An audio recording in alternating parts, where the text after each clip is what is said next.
अस्सलाम वालेकुम dear students. हमारा आज का टॉपिक है सेपरेशन ऑफ सब्सटेंसेस, जिसमें कल हमने इस चैप्टर की इंट्रोडक्शन की थी। आज हमें एक एक्टिविटी करनी है, activity 1। In column 1 of table 5.1 are given a few processes of separation, the purpose of separation and the way separated components are used are mentioned in column 2 and 3 respectively.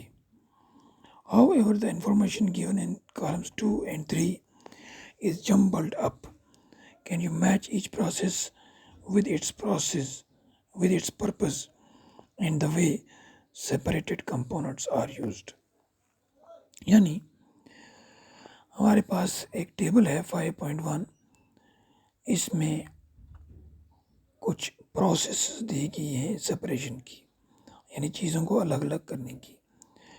और ये जो पर्पस है separation का, और जिस तरीके से ये जो मिक्सचर्स होते हैं इनमें से कंपोनेंट्स को अलग अलग किया जाता है, वो कॉलम 2 और 3 में बताए गए हैं।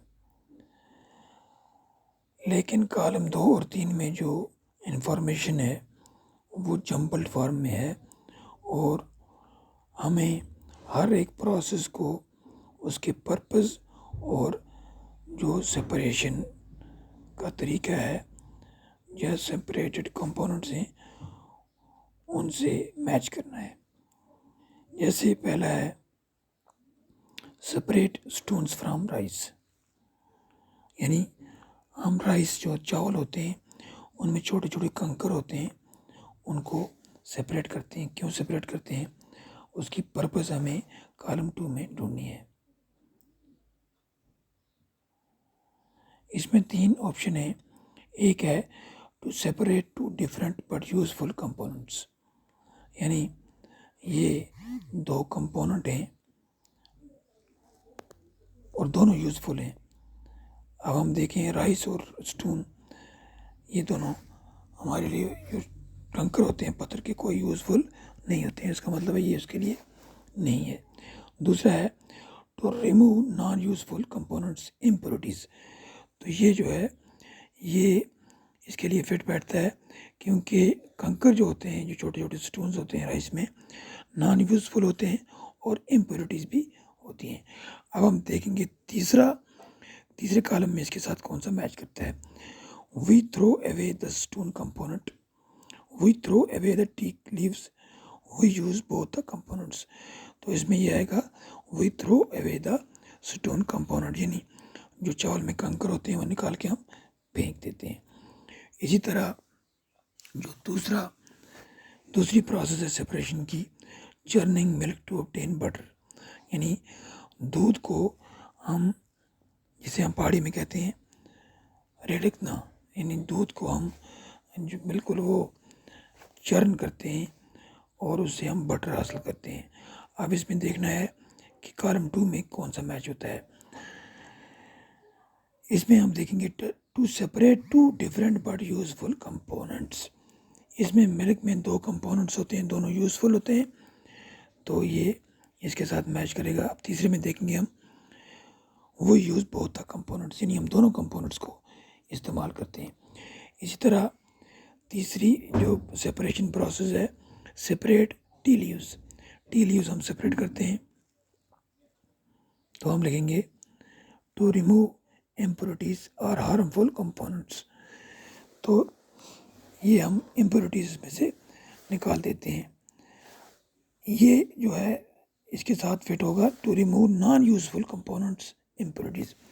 ये जो टी के लीव्स होते हैं नॉन यूजफुल होते हैं, हार्मफुल तो हम नहीं कह सकते। हार्मफुल पहले में आएगा, स्टोन जो थे वो हार्मफुल हैं। तो इसके साथ तीसरे में क्या मैच करेगा, तीसरे कॉलम में हम देखेंगे we throw away the tea leaves, और वो लीव्स जो होते हैं टी के, हम उनको फेंक देते हैं। तो इस तरह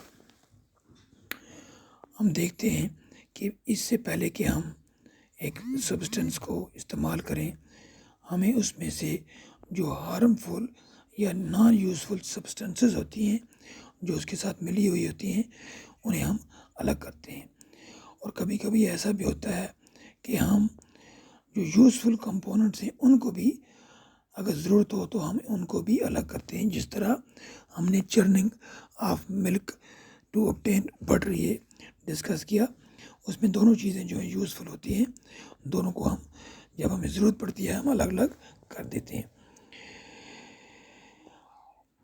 अब ये जो चीज़ें हमने जो सेपरेट की होती हैं, ये मुख्तलिफ पार्टिकल्स हो सकते हैं, यानी इनका साइज़ अलग हो सकता है और अलग अलग मटेरियल्स के हो सकते हैं। इनमें से कुछ सॉलिड भी हो सकते हैं, लिक्विड भी और गैसेस भी। तो अब अगर कुछ चीज़ें ऐसी हों जो आपस में मिक्स हुई हों और उनमें डिफरेंट प्रॉपर्टीज़ हो, तो उनको हम किस तरह अलग करेंगे, उसके लिए हम इंशाल्लाह कल डिस्कस करेंगे। आज के लिए बस इतना ही काफ़ी।